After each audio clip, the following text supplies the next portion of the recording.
Amaravati land polling పై మంత్రి నారాయణ ఏమన్నారు? రైతులకు నారాయణ ఇచ్చిన భరోసా ఏంటి? ల్యాండ్ పోలింగ్ కు రైతులు సిద్ధంగా ఉన్నారా?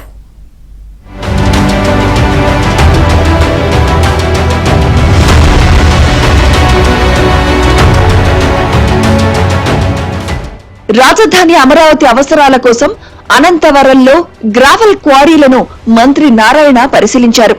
మంగళగిరి, తాడేపల్లి, గుంటూరు, విజయవాడను కలిపి త్వరలో మెగా సిటీ ఏర్పాటు చేయాలనే ఆలోచనతో సీఎం చంద్రబాబు ఉన్నారని తెలిపారు.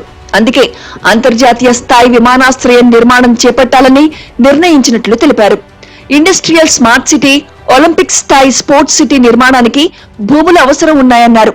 భూ సమీకరణ ద్వారా భూములు తీసుకుంటే కేవలం రిజిస్ట్రేషన్ ధరలో 2.5 రెట్లు మాత్రమే ఎక్కువ వస్తుందని, అలా కాకుండా ల్యాండ్ పూలింగ్ ద్వారా తీసుకుంటే రైతులకు ప్రయోజనం ఉంటుందన్నారు. రైతులు కూడా ల్యాండ్ పూలింగ్ ను కోరుకుంటున్నారని నారాయణ అన్నారు. భూ సమీకరణ ద్వారా ఎయిర్పోర్ట్ కోసం 30,000 ఎకరాలు సమీకరించాల్సి ఉంటుందన్నారు. వీటిలో రైతులకు రిటర్నబుల్ ప్లాట్లు ఇవ్వగా మిగిలిన భూముల్లో రోడ్లు, డ్రైన్లు, ఇతర మౌలిక వసతుల కోసం మరికొన్ని వేల ఎకరాలు అవసరం ఉంటుందన్నారు. ఇవన్నీ పోగా ఇంకా 5,000 ఎకరాలు మాత్రమే మిగులుతుందన్నారు.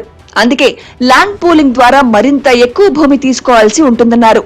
ఎటువంటి అనుమానాలు అవసరం లేదండి. ఒక క్యాపిటల్ సిటీ అంటే ముఖ్యమంత్రి గారి విషయం ఎప్పుడు రాబోయే 100 సంవత్సరాల దృష్టిలో పెట్టుకుని ఉంటుంది. ఇది ఒక మెగా సిటీ చేయాలని ముఖ్యమంత్రి గారి ఉద్దేశం.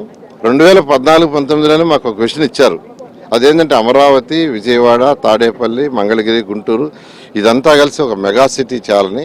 అందుకని outer ring road, inner ring road అని 2 ప్లాన్ చేసింది. దీనికి ఒక మంచి ఇంటర్నేషనల్ ఎయిర్పోర్ట్ ఉండాలి, ఎట్లయితే హైదరాబాద్లో డెవలప్ చేసే ఆ విధంగా అనే దాని దృష్టిలో ఏంటంటే ఒక 5,000 ఎకరాలు ఒక ఇంటర్నేషనల్ ఎయిర్పోర్ట్ అంటే కావాలి.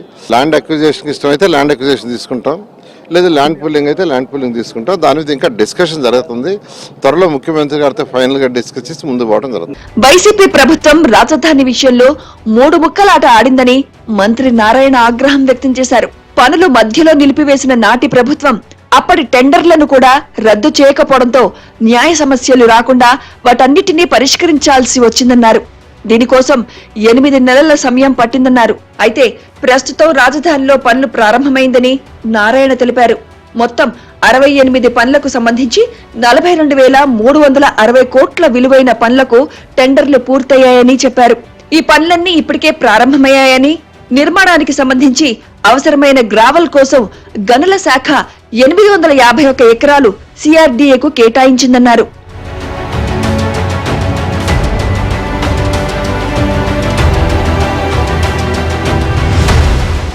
రాజధాని అమరావతి నిర్మాణ పనులు ఇప్పుడిప్పుడే ఊపందుకుంటున్నాయన్నారు మంత్రి నారాయణ.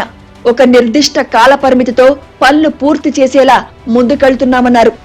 ఏడాదిలో అధికారుల నివాస భవనాలు పూర్తి చేస్తామని తెలిపారు.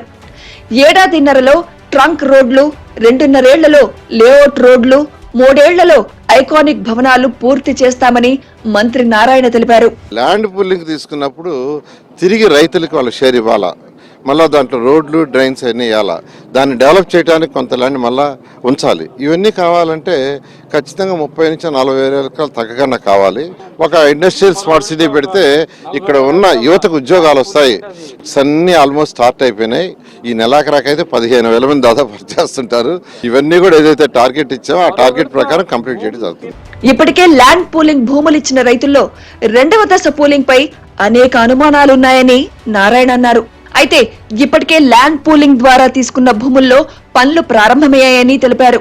ఈ నెలాఖరుకు పూర్తి స్థాయిలో రాజధాని ప్రాంతాల్లో 15,000 మందితో పనులు ప్రారంభమవుతాయని నారాయణ తెలిపారు.